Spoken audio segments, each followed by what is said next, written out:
دور و دراز سے سماعت فرمانے والوں، السلام علیکم ورحمۃ اللہ وبرکاتہ۔ الحمد للہ رب العالمین والعاقبۃ للمتقین والصلاة والسلام علی رسولہ الکریم، اما بعد۔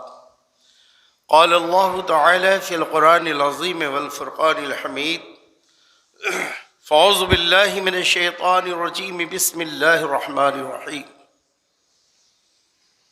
وَنُنَزِّلُ مِنَ الْقُرْآنِ مَا هُوَ شِفَاءٌ وَرَحْمَةٌ لِّلْمُؤْمِنِينَ۔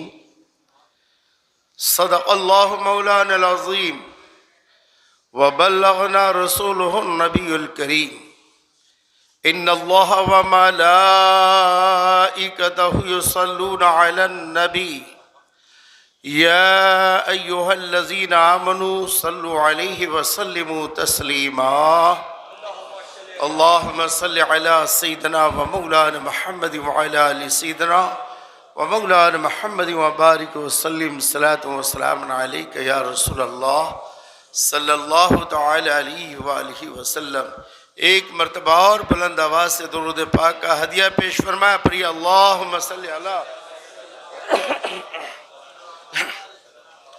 صلی اللہ علیہ نبی الامی وآلہ صلی اللہ علیہ وسلم، صلاۃ و سلام علیک یا رسول اللہ صلی اللہ تعالی علیہ وآلہ وسلم۔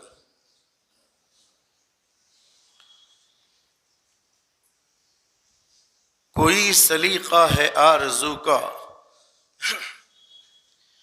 کوئی سلیقہ ہے آرزو کا، نہ بندگی میری بندگی ہے، یہ سب تمہارا کرم ہے آقا کہ بات اب تک بنی ہوئی ہے۔ کوئی سلیقہ ہے آرزو کا، نہ بندگی میری بندگی ہے، یہ سب تمہارا کرم ہے آقا کہ بات اب تک بنی ہوئی ہے۔ حضرات، پچھلے جمعے کو آپ نے سماعت فرمایا، قرآن کہ نزول کا ایک مقصد اور بھی ہے، اور اس مقصد کو قرآن نے خود اپنی زبان میں ارشاد فرمایا، وَنُنَزِّلُ مِنَ الْقُرْآنِ مَا هُوَ شِفَاءٌ وَرَحْمَةٌ لِّلْمُؤْمِنِينَ۔ آپ پچھلے جمعے کو بہت ساری باتیں سماعت فرما چکے ہیں۔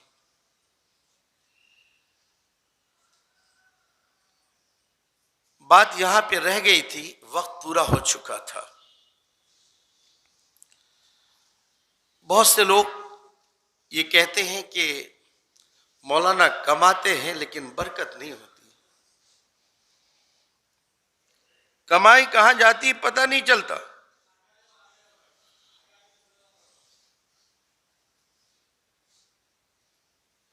پہلی تاریخ آتے آتے تجوری بھی خالی ہو جاتی ہے، بیلنس بھی خالی ہو جاتا ہے، جیب بھی خالی ہو جاتا ہے۔ تو قرآن ہر چیز کے لیے شفا ہے۔ اب قرآن نے ایک راستہ بتایا ہے، بیلنس پاورفل رہے، کبھی آپ کسی کے محتاج نہ ہو۔ تو قرآن نے یہاں پہ ہم کو ایک اسکیم بتائی ہے کہ اس پہ استعمال کرو۔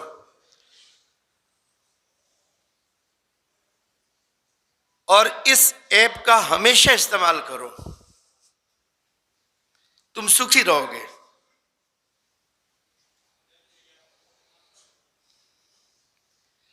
جب کسی کو دو تو من میں پڑھو اِنَّا لِلَّهِ وَإِنَّا إِلَيْهِ رَاجِعُونَ۔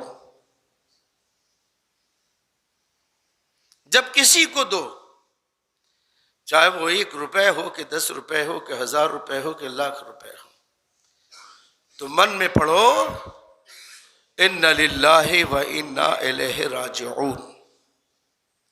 اور جب کوئی دے، گوشت کی دکان پہ گئے، 1 کلو گوشت لیا، 1000 کا نوٹ دیا تھا، 700 روپے کاٹا، 300 روپے واپس کیا، تو من میں پڑھو بسم اللہ الرحمن الرحیم۔ دودھ کی دکان پر گئے، 200 کا دودھ لیا، 300 روپے واپس کیا، تو واپس لیتے وقت پڑھو بسم اللہ الرحمن الرحیم۔ دینا ہے ان للہ و انا الیہ راجعون، لینا ہے بسم اللہ الرحمن الرحیم۔ لیکن کسی مسلمان کے پاس جائیں تو یہ دھیان رکھیں کہ انا للہ و انا الیہ راجعون زور سے نہ پڑھیں، ورنہ وہ سمجھے گا کہ کیا میں مردہ ہوں کیا، یا مجھ کو مریلا سمجھتا ہے۔ انا للہ و انا الیہ راجعون، دیتے وقت لیتے وقت بسم اللہ الرحمن الرحیم من میں پڑھیں۔ علماء اکرام فرماتے ہیں کبھی اس کے خزانے میں کمی نہیں آئے گی، اور اس کے مال میں اللہ تعالیٰ غیبی برکتیں عطا فرمائے گا، اس کے دولت میں دن بدن اضافہ ہوتا رہے گا، اور دنیا میں کبھی کسی کا محتاج نہیں رہے گا۔ اب دیکھتے ہیں ہمارے مسجد کے مولانا لوگ ایک تو ظالم متولی لوگ بیٹھے گئے، ایسے ظالم کہ اس سے ذرا بھی خیال نہیں ہے کہ اتنے بچے کا باپ ہے، اتنی اخراجات ہیں، کل ہو کر بچی بڑی ہوگی، شادی کرنا ہے، آج یہ ملازم ہے، کل ہو کر ایک مکان لینا ہے، تھوڑی بڑھ چڑھ کے ان کو تنخواہ دیں، ان کی خدمت کریں۔ ایک تو متولی ظالم لوگ مسجدوں میں، اور ظالم ناظم اعلیٰ دارالعلوم میں بیٹھ گئے ہیں کہ مدرسوں کا خیال نہیں کرتے، مسجد کے خادموں کا خیال نہیں کرتے، عالموں کا خیال نہیں کرتے، وہی ایک رٹ لگا لی ہے 5000 6000 7000 کی تنخواہ، خود کو چاہیے 50000، اور مولانا کے لیے بس یہی، جہاں انکم نہیں ہے وہاں کی بات چھوڑیں، جہاں لاکھوں کی انکم ہے، ہزاروں کا بیلنس ہے، وہاں بھی یہی رونا رونا۔ ایک مولانا صاحب کے پاس متولی پہنچا، مولانا کل میرے بیٹا کا انٹرویو ہے، دعا کیجیے گا اچھی سروس مل جائے۔ مولانا نے فجر کی نماز کے وقت دعا کی، یا اللہ متولی صاحب کے بیٹا کا انٹرویو ہے، اچھے نمبر سے پاس ہو جائے اور اس کو اچھی جاب مل جائے، لیکن میری تنخواہ سے زیادہ تنخواہ نہ دینا میرے مولا۔ اب اس کی 5000 تنخواہ تھی، صحیح صاحب، اور متولی دعا کے بیچ میں کھڑا ہو گیا، مولانا یہ کیا دعا کر رہے ہو، 5000 میں ہوتا کیا ہے؟ کہ متولی ذرا یہ تو سوچ کہ برسوں سے تو مجھے 5000 دیتا ہے، کبھی سوچا میرے لیے؟ تیرا گھر 5000 میں نہیں چل سکتا تو ایک امام کا گھر 5000 میں کیسے چل سکتا ہے؟ مقتدی مہا کنجوس، مکھی چوس، ہزاروں روپے ادھر ادھر خرچ کریں گے، لاکھوں روپے ادھر ادھر برباد کریں گے، لیکن یہ نہیں کہ جمعے کا دن ہے امام صاحب کو کچھ ہاتھ میں دے دیں، مؤذن صاحب کو کچھ ہاتھ میں دے دیں، خدمت گاروں کو کچھ ہاتھ میں دے دیں، نہیں، آلتو فالتو خرچہ کریں گے، لیکن کبھی بھی اپنے اماموں پر، مسجد کے خداموں پر 1 روپے بھی خرچ کرنے کے لیے تیار نہیں۔ ایسے مہا کنجوس مقتدی ہو گئے۔ امام متولی سے بھی مارا گیا، مقتدی سے بھی مارا گیا، تو ہوگا کیا؟ اللہ تعالیٰ نے اس کو 5 وقت کی نماز کا یہ صلہ عطا فرمایا کہ کہیں کا بھی امام ہو، نماز کی برکت سے وہ کبھی محتاج نہیں ہوتا ہے، بسم اللہ کی برکت سے کبھی محتاج نہیں ہوتا ہے، قرآن کی تلاوت کی برکت سے کبھی محتاج نہیں ہوتا ہے۔ ہاں، امام کو بھی قیامت میں جواب دینا ہے، متولیوں کو بھی قیامت میں جواب دینا ہے، ٹرسٹیوں کو بھی قیامت میں جواب دینا ہے، اور مقتدیوں کو بھی قیامت میں جواب دینا ہے کہ ہم نے برسوں ان کے پیچھے نمازیں پڑھی، لیکن امام صاحب کا کبھی خیال نہیں کیا کہ امام صاحب کیسے زندہ ہوں گے، کیا ان کے اوپر قرض ہے کہ نہیں، کیا یہ اپنے حالات اس چھوٹی سی تنخواہ میں گزر بسر کر رہے ہیں کہ نہیں؟ جب متولیوں نے دھیان نہیں دیا، مقتدیوں نے دھیان نہیں دیا، ٹرسٹیوں نے دھیان نہیں دیا، تو اللہ تعالیٰ نے ان کو غیبی خزانہ عطا فرمایا۔ تو یہ نماز کی برکت، قرآن کی برکت، حضرات یہ قرآن کی برکت ہے کہ آپ دنیا بھر میں جہاں کہیں بھی اماموں کو دیکھیں کبھی روتا ہوا نظر نہیں آئے گا، اور اگر کوئی رو رہا ہو تو اس کا خون اچھا نہیں ہوگا، اچھی نسل کا گھوڑا نہیں ہوگا وہ۔ اگر کوئی امام مصلی پر رہ کر رو رہا ہو تو اس کا مطلب وہ اچھی نسل کا نہیں ہے، کیونکہ اس کو اللہ پہ بھروسہ نہیں ہے۔ اللہ تعالیٰ نے فرمایا کہ تو میرے دین میں لگ جا، تیری ساری دنیائی مشکلیں ہم آسان فرما دیں گے۔ تو اللہ کے دین میں لگ جاؤ۔ تو لہٰذا ہم متولیوں کو بھی چاہیے کہ اپنے اماموں کا خیال کریں۔ ارے آپ 5 آدمی مل کر 10 دیگ بنا سکتے ہو، کیا 5 آدمی مل کر آپ کسی امام کے گھر، آپ کسی مسجد کے ملازم کے گھر کو نہیں سدھار سکتے؟ ابھی جام نگر میں 8 سال ایک امام نے امامت کی۔ کتنے؟ 8 سال ایک امام نے امامت کی۔ مقتدی نے سوچا کہ امام صاحب کو ہمیشہ عیدی دیتے ہیں، چلو اس سال سب مل کر پیسے اکٹھا کریں، امام صاحب کو ایک مکان خرید کے دے دیں۔ اور جب عید کا دن ہوا تو وہاں کا رسم یہ ہے کہ سارے لوگ ایک عیدگاہ میں جمع ہوتے ہیں۔ تو مقتدی ٹرسٹی سے اجازت کہتے ہیں کہ مقتدیوں کو چاہیے کہ اگر امام کو نذرانہ دے تو ٹرسٹیوں سے چھپ کے دے، کیونکہ اس میں بھی وہ جلتے ہیں، اس میں بھی اس کو آگ لگتی کہ لوگ ان کی مدد کیوں کرتے ہیں۔ تب ٹرسٹیوں سے عیدگاہ میں اجازت لی کہ میں امام صاحب کو کچھ تحفہ دینا چاہتا ہوں، اجازت ہو؟ تو چونکہ سسپینڈ میٹر تھا، کسی کو کچھ کہا نہیں تھا۔ جب عید کی نماز پوری ہو گئی، حضرات بیٹھے، آپ لوگ جو بھی عیدی دیں گے اللہ اس میں برکت دے۔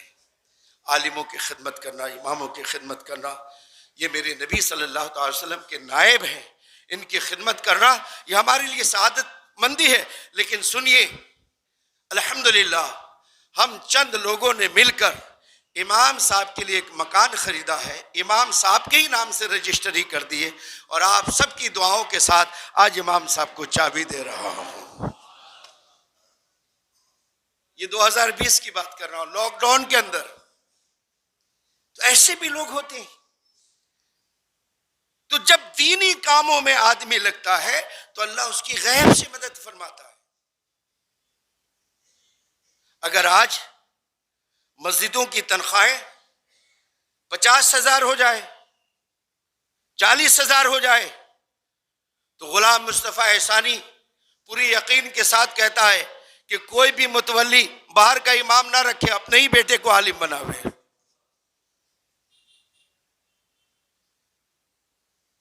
یہ جانتے ہیں، اس کے باوجود ظلم پر ظلم ہو رہا ہے۔ کل ایک مجلس میں بیٹھے ہوئے تھے، سرکار اسد علی شہزادہ امام شاہی پیرانہ آپ تشریف فرما تھے۔ میں نے کہا بابا جانتے ہیں آج مسلمان کیوں مار کھا رہے ہیں؟ جگہ جگہ کتوں کی طرح انہیں بھگایا جا رہا ہے، آخر وجہ کیا ہے؟ ہم کلمہ پڑھنے والے لوگ، اللہ نے ہمیں عزت دی ہے، یہ ذلت کیوں مل رہی ہے؟ سرکار خاموش ہوئے۔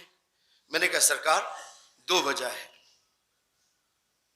پہلی وجہ کی ہے پورے ورلڈ کے مسلمانوں نے سادات کرام کی عزت کرنا چھوڑ دیا ہے۔